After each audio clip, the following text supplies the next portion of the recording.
नमस्कार, स्वागत है आपका बीएचयू वर्ल्ड में। मैं हूं कुंदन कुमार और आप हमारे साथ जुड़ चुके हैं डेली करंट अफेयर्स बुलेटिन में। आज है 18 मार्च और 18 मार्च के इम्पोर्टेंट करंट अफेयर के साथ हम आपके बीच उपस्थित हो चुके हैं।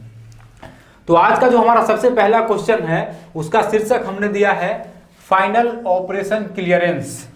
फाइनल ऑपरेशन क्लियरेंस इसका शीर्षक है। अब हम क्वेश्चन देखेंगे कि हमारा क्वेश्चन दरअसल है क्या।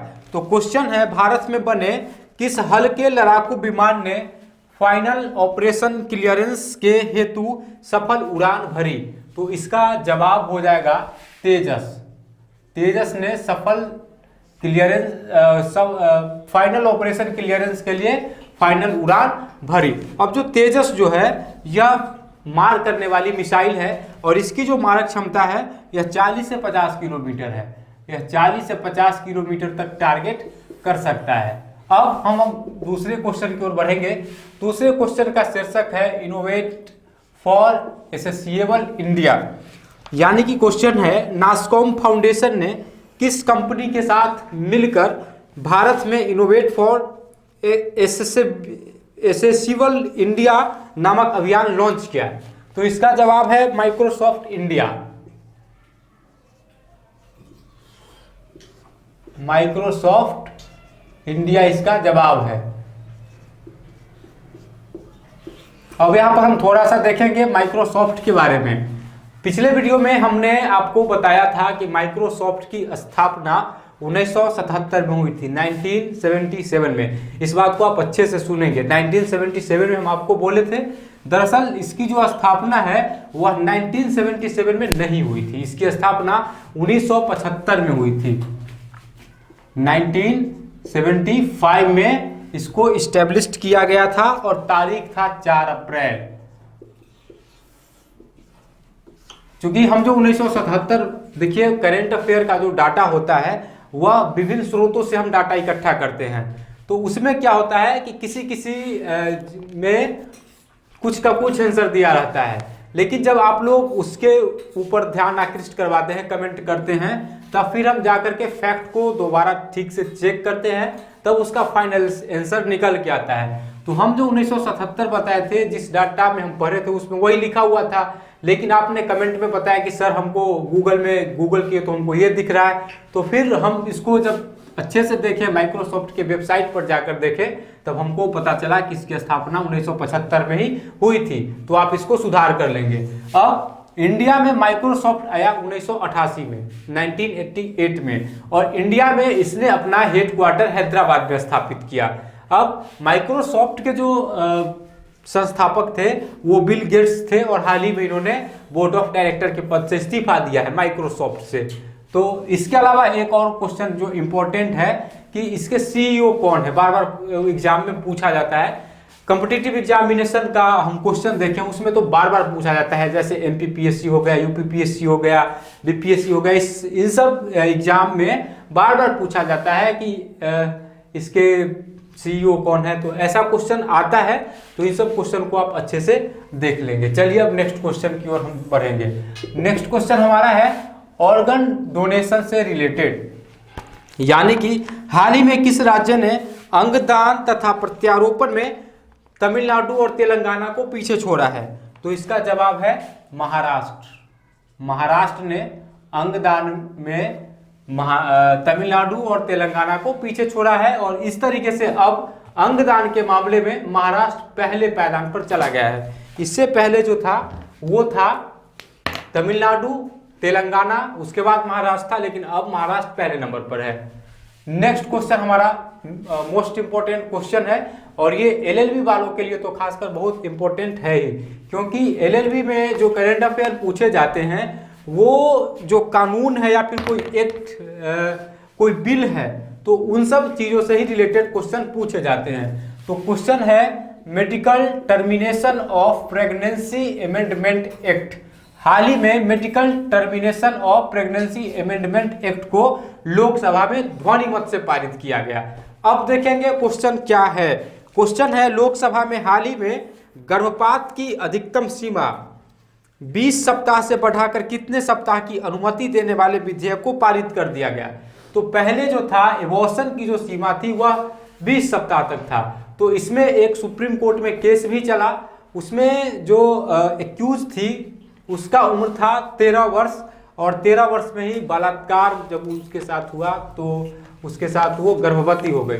तो उसका केस जो है सुप्रीम कोर्ट में चल रहा था, और वो मतलब 31 सप्ताह तक उसका जो गर्भ का जो समय था वह 31 सप्ताह तक हो चुका था।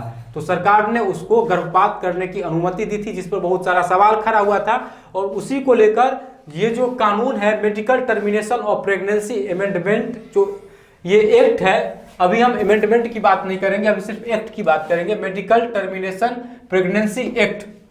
ये एक्ट जो है वह 1971 में बना, और इस एक्ट के तहत यह प्रावधान किया गया है कि जो गर्भपात की अधिकतम सीमा है वह 20 सप्ताह है। अगर 20 सप्ताह के बाद कोई गर्भपात कराती है तो वह कानूनन जुर्म होगा, और ऐसे लोगों को 7 साल की सजा का भी प्रावधान किया गया था। तो medical termination of pregnancy act में अब संशोधन किया गया है, और उससे संबंधित प्रस्ताव लोकसभा में पारित भी कर दिया गया है। जैसे वह राज्यसभा से पास होगा वैसे ही बिल जो है वह एक्ट में बदल जाएगा, और तब इसकी अधिकतम सीमा जो है वह 20 सप्ताह से बढ़कर हो जाएगी 24 सप्ताह। अब नेक्स्ट क्वेश्चन हम देखेंगे, एंटी कॉम्पिटिटिव बिहेवियर से रिलेटेड है। तो अब देखते हैं क्वेश्चन क्या है। क्वेश्चन है कि हाल ही में किस देश ने प्रतिस्पर्धा विरोधी व्यवहार पर एप्पल पर 1.1 बिलियन यूरो का जुर्माना लगाया है। हाल ही में जो एप्पल है उस पर 1.1 यूरो का जुर्माना लगाया है। तो ये जुर्माना किस देश ने लगाया है? तो ये जुर्माना लगाया है फ्रांस ने। और फ्रांस ने किस कानून के तहत लगाया है? एंटी कॉम्पिटिटिव बिहेवियर एक्ट के तहत उसके ऊपर 1.1 बिलियन डॉलर का जुर्माना लगाया है। अब चूंकि फ्रांस है तो फ्रांस की राजधानी जो है यह पेरिस में अवस्थित है। अब पेरिस जो है वह किस नदी के किनारे अवस्थित है? यह क्वेश्चन आता है, बार बार आपके एग्जाम में पूछा जाता है। तो ये सीन नदी के किनारे अवस्थित है। और आगे हम बढ़ेंगे और देखते हैं कि इससे रिलेटेड और आपके एग्जाम के पॉइंट ऑफ व्यू से क्वेश्चन क्या क्या बन सकता है। पेरिस में अभी तक 2 ओलंपिक खेल का आयोजन हुआ है। एक जो हुआ था वह हुआ था 1900 ईस्वी में। 1900 ईस्वी में जो है ओलंपिक का दूसरा संस्करण था, और इसका आयोजन किया गया था पेरिस में, और इसमें भारत ने पहली बार पदक जीता था।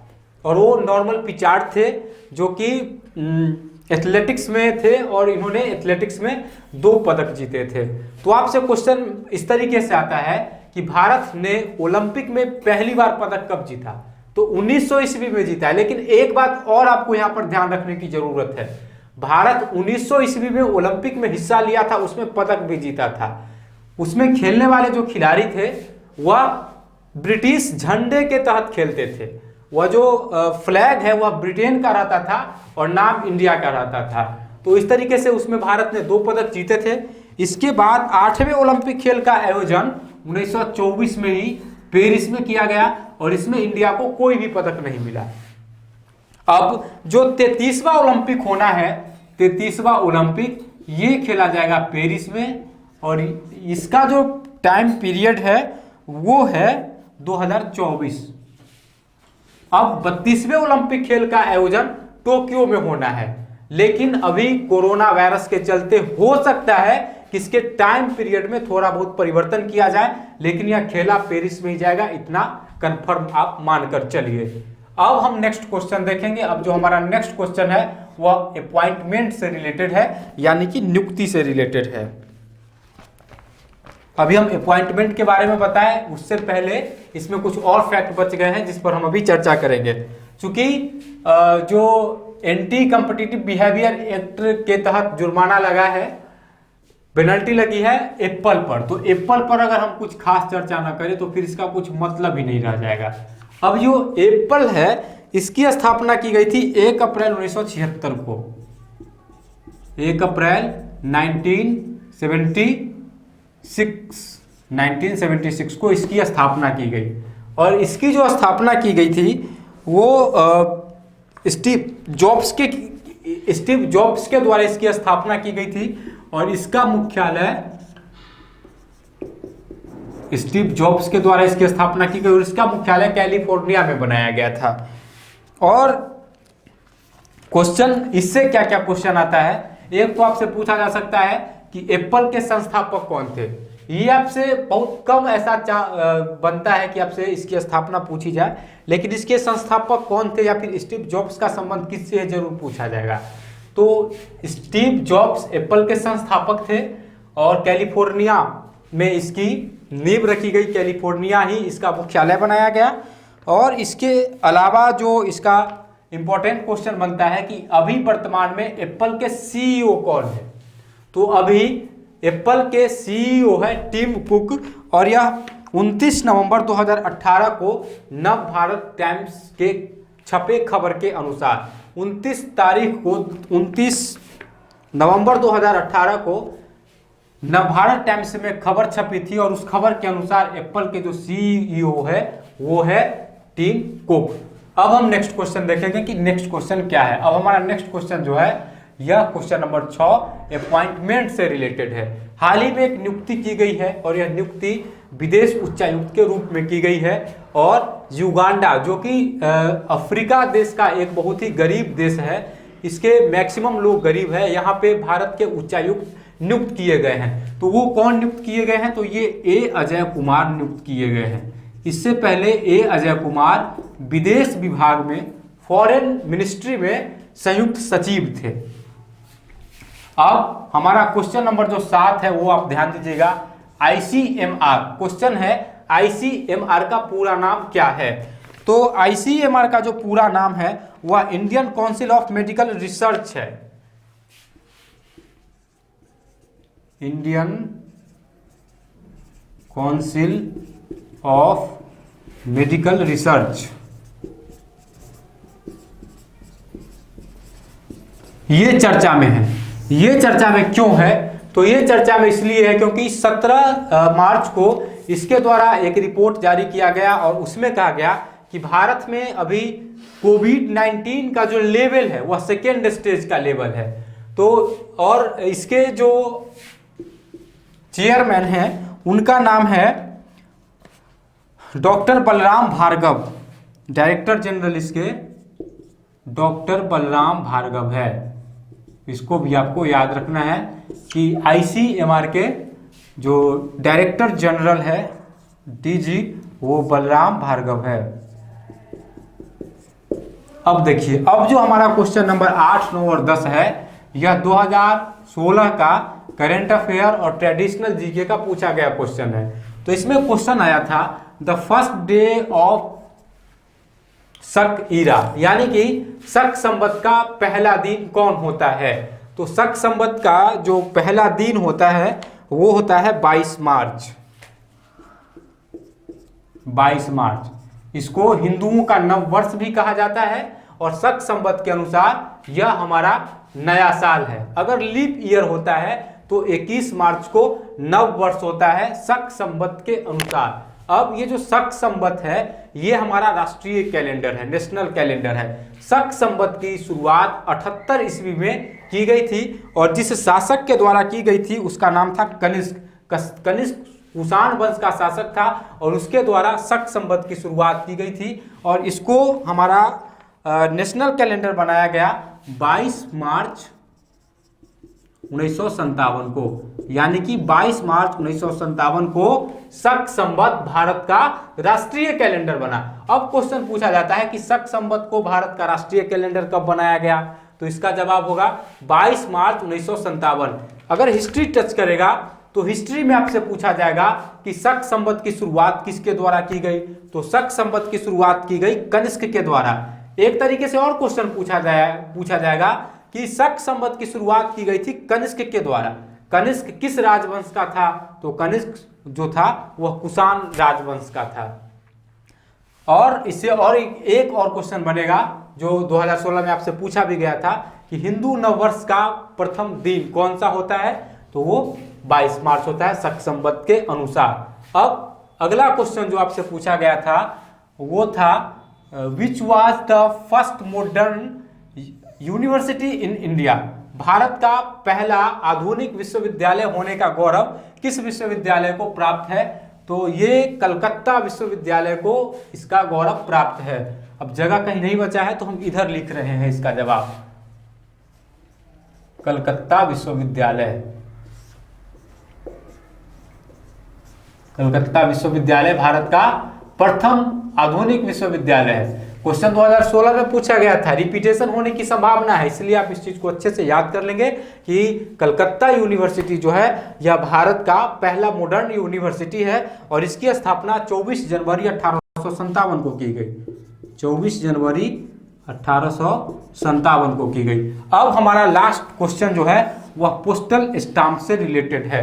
क्वेश्चन आपसे ये पूछा गया था 2016 में कि वह कौन प्रथम भारतीय महिला थी जिनके नाम का पोस्टल स्टाम्प जारी किया गया। तो वो जो भारतीय महिला थी उनका नाम था मीराबाई। ये इसका जवाब है मीराबाई। मीराबाई के नाम भारत में, मीराबाई पहली भारतीय महिला है जिनके नाम पर भारत में पोस्टल स्टाम्प जारी किया गया। और प्रथम पुरुष जो है वह महात्मा गांधी है जिनके नाम पर पोस्टल स्टाम्प जारी किया गया और सबसे ज्यादा पोस्टल स्टाम्प भी महात्मा गांधी के नाम पर ही जारी किया गया है। अब दूसरी महिला जो है वह शकुंतला है, वही शकुंतला जो राजा भरत की पत्नी थी और एक बहुत ही प्रसिद्ध एक जो है संस्कृत काव्य की रचना की गई है कालिदास के द्वारा, जिसका नाम है अभिज्ञान शाकुंतलम। और अभिज्ञान शाकुंतलम की जो नायिका है वह शकुंतला ही है और शकुंतला वह दूसरी ऐसी महिला है जिनके नाम पर भारत में पोस्टल स्टाम्प जारी किया गया है। अब इसके अलावा क्वेश्चन इससे और हम बनाएंगे और वो क्वेश्चन हमारा ये होगा कि ये भारत में सबसे पहली बार कब जारी किया गया था। तो ये जारी किया गया था 21 नवंबर 1947 को। तो दोस्तों ये था आज का हमारा डेली करंट अफेयर्स बुलेटिन। अगर आपको हमारे वीडियो पसंद आया होगा तो इस वीडियो को लाइक करेंगे और साथ ही अपने दोस्तों के साथ शेयर भी करेंगे। अब हम आपसे विदा लें उससे पहले प्रीवियस वीडियो में जो क्वेश्चन आपसे पूछे गए थे उसका जवाब देते चले। प्रीवियस वीडियो के पहले क्वेश्चन का जवाब है वायरस, दूसरे क्वेश्चन का जवाब है एस.ए. बोब्डे और तीसरे क्वेश्चन का जवाब है 147। आज का जो हमारा 3 क्वेश्चन है जिसका जवाब आपको कमेंट बॉक्स में देना है। पहला क्वेश्चन है ICMR के डायरेक्टर जनरल कौन है। दूसरा क्वेश्चन है पहली बार भारत ओलंपिक में पदक कब जीता। और तीसरा क्वेश्चन है एप्पल के CEO कौन है। ये तीनों क्वेश्चन वही क्वेश्चन है जो अभी हम आपको पढ़ाए हैं। तो हम उम्मीद करते हैं कि आप इन तीनों प्रश्नों का जवाब सही सलामत देंगे। एक और चीज, आज ही आप लोगों का एक कम्युनिटी पोस्ट BHU वर्ल्ड के द्वारा डाला गया जिसमें आप लोगों से पूछा गया था कि DRDO के डायरेक्टर कौन है, डायरेक्टर जनरल कौन है। आप लोगों ने क्या अद्भुत जवाब दिया है। आप लोगों में से अधिकतर लोगों ने उसका जवाब गलत दिया है, यानी कि आप लोगों ने के सिवान जवाब दिया है। जबकि हम आपको कितनी बार, हमको लगता है हमारे याद से कि अभी तक हम आपको 4-5 दफा यह बता चुके हैं कि इसरो के चेयरमैन कौन है और DRDO के चेयरमैन कौन है। इसरो के चेयरमैन के सिवान है और DRDO के जी सतीश रेड्डी है। यह 5-6 बार आप लोगों से बताया गया है, लेकिन फिर भी आप लोग गलत दे रहे हैं, गलत जवाब दे रहे हैं। तो आप याद रखिए कि करंट अफेयर का जो क्वेश्चन आएगा उसका लेवल भी कुछ इसी तरीके का रहेगा। और अगर आप लोग अच्छे से नहीं पढ़ेंगे, ध्यानपूर्वक नहीं पढ़ेंगे, तो अभी आप गलत कर रहे हैं तो हम आपसे क्या उम्मीद करें कि आप इंट्रेंस में सही करके आएंगे। इंट्रेंस में भी आप इसी तरीके से गलत करेंगे और बाद में कहेंगे कि हमको पता ही नहीं चला, आपने कभी हमको पढ़ाया ही नहीं। जबकि हम अपने याद से बता रहे हैं कि कम से कम 5-6 बार हम DRDO के चेयरमैन और इसरो के चेयरमैन के बारे में अच्छे से विस्तार से बता चुके हैं। खैर हटाइए वो सब। एक और महत्वपूर्ण सूचना है आप लोगों के लिए, अगले कुछ दिनों के लिए डेली करंट अफेयर्स बुलेटिन में हम आपसे नहीं जुड़ पाएंगे। इसकी मुख्य वजह यह है कि कोरोना वायरस के वजह से विश्वविद्यालय में छुट्टी कर दी गई है, हॉस्टल भी बच्चों से खाली कराया जा रहा है। तो इसलिए हमको घर जाना है, हम घर जाएंगे। तो फिर से जब से विश्वविद्यालय में सब कुछ सुचारू रूप से चलने लगेगा उसके बाद फिर हम आप लोगों से जुड़ पाएंगे। लेकिन ऐसा प्रयास किया जा रहा है कि आप लोगों की क्लास करंट अफेयर की बाधित ना हो। तो इसके लिए हो सकता है कि आप लोगों को हमारे जगह पर कोई और मेंटर डेली करंट अफेयर्स पढ़ाए। सूचना समाप्त हुई। धन्यवाद।